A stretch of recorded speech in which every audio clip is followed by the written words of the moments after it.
Hello everyone. Today we're going to talk about how to store your roasted coffee that you've been buying in the coffee shop or in the store where you buy coffee in the best possible way. Now, a lot of people, when they buy coffee, they don't drink all the coffee at once, and that's totally understandable.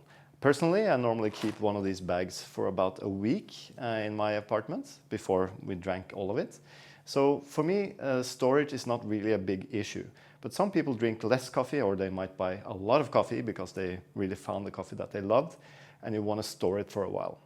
First of all, before we even start talking about storage, we need to talk about how to buy coffee and how coffee should be packaged.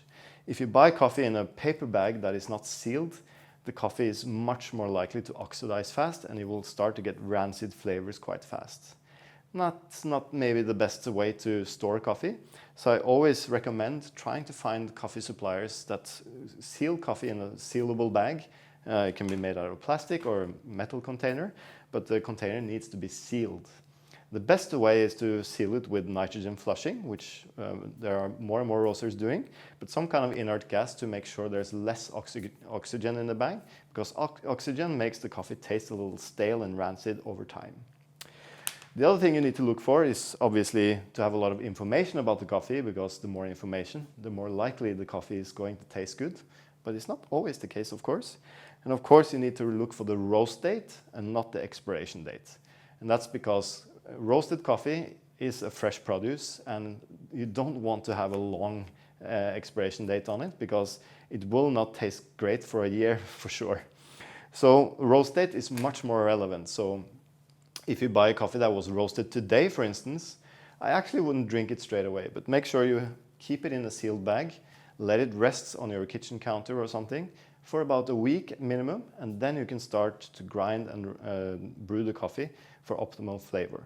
The reason for this is because there's a lot of CO2 gas trapped inside the beans when the coffee is freshly roasted, and that CO2 gas wants to get out of the beans while you're brewing, and that means it's harder to extract. And also you get a little bit sourness and this kind of slightly gassy flavor, which is not great. So let the coffee degas for at least a week, and sometimes even 2 weeks, but degas it inside the sealed bag.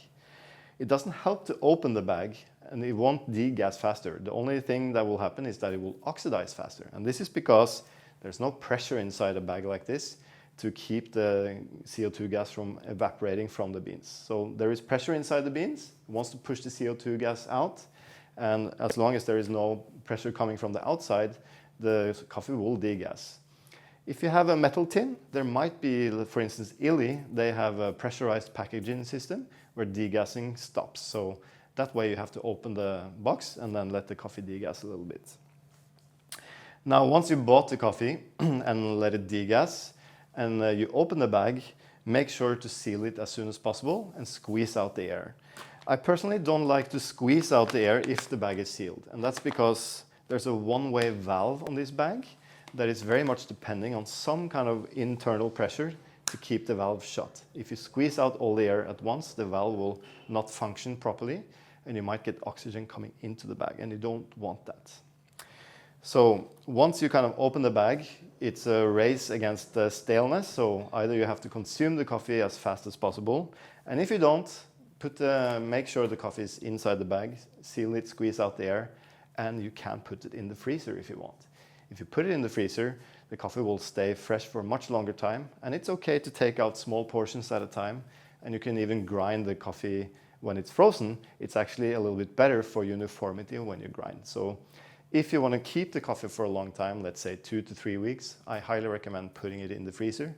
If you're going to drink the coffee within a week, just leave it on your kitchen counter and just make sure the coffee bag is sealed. You might even have a box that you like to put the bags inside, and that's okay.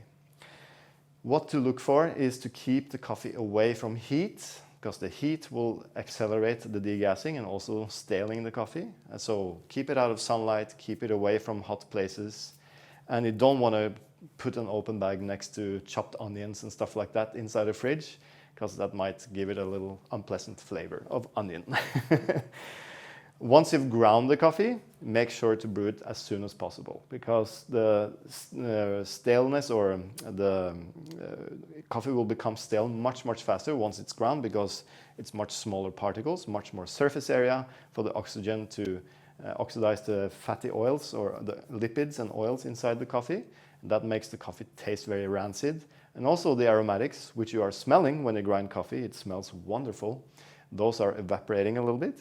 So you are losing flavor and sweetness and deliciousness the longer you wait after you grind. So make sure you have a good quality grinder and grind right before you're going to brew the coffee. That's the best way to get the best results. Good luck, and I hope you enjoyed this video. We'll probably make some more tips and tricks in the coming year, so stay tuned for more.